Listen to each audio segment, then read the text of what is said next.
Hi, I'm Victoria Garcia, poet and author of HAMLET, HEADLESS, in the Middle of Soliloquy, forthcoming from Alien Buddha Press on August 4th of this year. I'm really excited for the release of HAMLET, HEADLESS because it pursues themes on the performance and curation of pain I've wanted to discuss for a long time.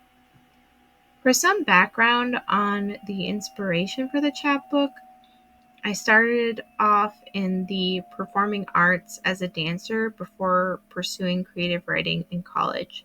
So I understood the arts and the self as something that was channeled through the vein of performance.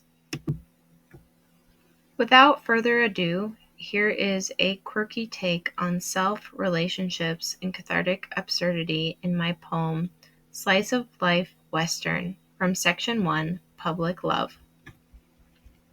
Slice of Life Western.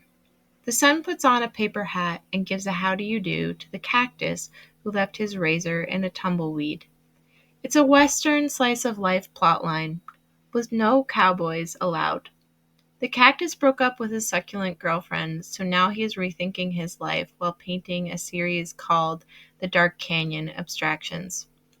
He can't remember what life was like before his succulent girlfriend, but he gets all bent out of shape with the cows at the cattle ranch because they won't stop talking about her country album, I Traded in My Boyfriend for My Banjo Heart.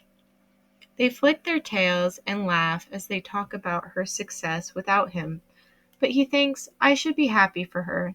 He paints her face on all the cows who are an accumulation of disconnected box shapes.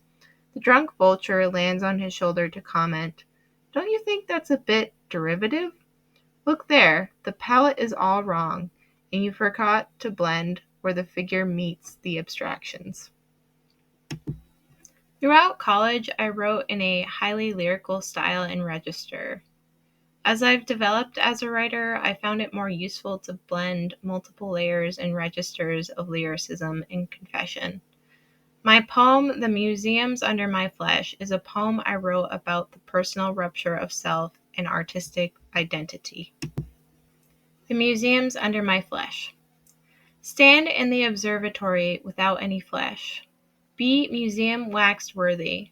When 40 migraines slit your trauma-slick cadaver, every artery is promised land. I refute, this is autopsy, not beauty caught in the bulk of aftermath. It doesn't matter, the curators say. Quit whining. I tell them, you may take my face, but I am not without feeling. They put down their scalpels, retaliate with glue sticks, and pin back the old skin to sew a replica of SeaWorld in the opening. Leave flaps of skin. All I want is to be out of my body twisting out the neck of its exorcist. But speaking about my pain is like the ocean wrapping around a swollen tooth. The curators come for me in the middle of storm, rip my hair out of rain, soak my wounds in dreams, and drag me on the boat. They mock, isn't it a pleasure to be a living myth? Nobody believes in pain. It's all a public event to them. The curators yell, audience, audience, if you want people to cry, you have to find the right scalp to drag through the grave. I cry, if you really want to know me, you'd stop all your surgeries, stop the goosebump of museums you put under me, and realize every Atlantis you've never made breathes beneath my skin. If you made it this far into the reading, I want to thank you for taking the time to listen, and I want to thank Alien Buddha Press again for their interest in HAMLET, HEADLESS in the Middle of Soliloquy. I also want to thank my professors, Tim Horvath, Ryan Flaherty, Eric Pinder, Mark Slater, and Monica Bilson. None of this would have been possible without them pushing me to confront and deconstruct everything I thought I knew about art, form, and self. A huge thanks as well to Erin Sweeney. My exploration of collage and book arts with her directly inspired the cover design for this collection. I hope you'll enjoy the strange, lyrical, and absurd personas inside this book. You can catch me on Blue Sky under @phantomlamb.bsky.social. You can also find updates of my literary Substack, Cease and Caesura, on Blue Sky under the handle at ceaseandcesura.bsky.social. Thanks again and take care.